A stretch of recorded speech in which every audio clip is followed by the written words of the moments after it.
Puhutaan markkinoinnin automaatiosta. Markkinoinnin automaatio 2.0, 3.0, 4.0, you name it, ihan sama.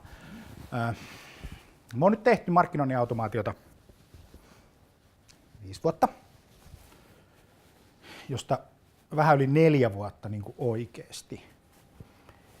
Me lähdettiin siitä, että se oli teknologiahanke. Aika moni lähtee siitä, kunnes me ymmärrettiin, että se on tapa hallinnoida sisältöjä, tapa hallinnoida kohderyhmää, tapa ottaa ihmisten käyttäytyminen, käyttää sitä hyväksi ja näin.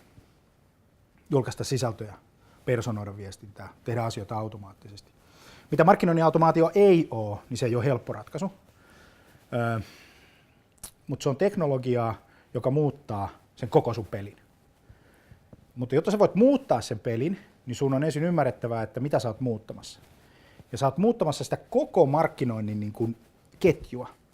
Sä oot muuttamassa sen, että aikaisemmin kun sulla oli pirstallinen maailma, niin nyt se kaikki maailma on yhdessä. Siis sulla oli useita erilaisia softia ja sä lähdit tekemään sitä duunia niin kuin aina per softa kerrallaan ja sulla ei ollut tietokantaa. Ja nyt sä tiedät käyttäytymisen, nyt sä tiedät tämän tyyppisen asian, että sä voit personoida. Mutta se muuttaa sun pelin sillä tavalla, että jos sulla oli aikaisemmin 10 myyjää ja 1 markkinoinnissa, niin luultavasti käy sillä tavalla, että sä vähennät myyjien määrää ja sä kasvatat sitä markkinoijien määrää. Tai jos sä haluat pitää ne kustannukset suurin piirtein samassa. Mutta se muuttaa sun pelin sillä tavalla, että ei mene enää sillä tavalla, että sulla on 1 ihminen markkinoinnissa. Sä tarvit luultavasti 100, 200, 300, 400 tuntia työaikaa siihen sisällön tuotantoon. Ja silloin se muuttaa sen koko pelin. Se muuttaa sen koko pelin sillä tavalla, että aikaisemmin myyjien tehtävä, varsinkin B2B-puolella, ei kuluttajapuolella. Kuluttajapuolella myyjien tehtävä ei ole luoda kysyntää, vaan markkinoinnin tehtävä on luoda kysyntää, tuoda ne ihmiset sinne kauppaan, sinne liikkeeseen. Mikä se onkaan se sun tila, oot se sitten lääkäriasema tai K-kauppa tai mikä tahansa, tai S-marketti tai you name it. Markkinointi tuo porukan sinne. B2B-puolella se juttu on mennyt sillä tavalla, että myyjien pitää luoda oma kysyntänsä. Mutta se muuttuu se homma sillä tavalla, että automaation mukana. Se organisaatio omistaakin ne asiakassuhteet, se omistaakin se asiakkaan käyttäytymiseen liittyvän datan. Se muuttaa sen koko pelin, jolloin sä et tarvi myyjiä luomaan kysyntää. Sä tarvit isomman markkinointiosaston luomaan sen kysynnän. Ja sit sä tarvit älykkäät myyjät ottaa sen kysynnän kiinni. Kato,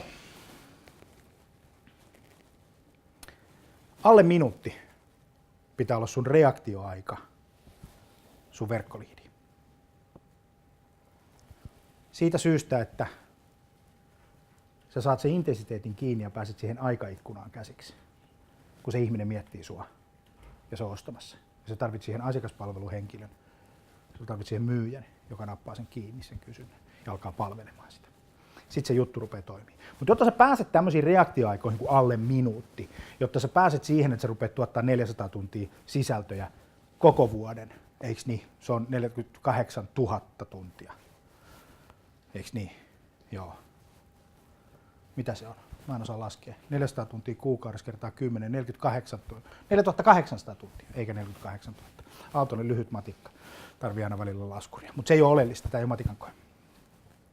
Eli reaktioaika pitää olla nopea ja sitten se sun sisällön tuotanto pitää olla. Ja se muuttaa sen koko peli, mikä sun tällä hetkellä on siellä markkinoinnissa käynnissä. 25. päivä huhtikuuta Digital Sales Day. Tuu mukaan koko päivä digitaalista myyntiä, markkinointia, vastauskysymykseen, kuinka sä nivot yhteen myynnin ja markkinoinnin prosessin digitaalisesti ja menestyt siinä. Tuu mukaan, linkki löytyy tästä.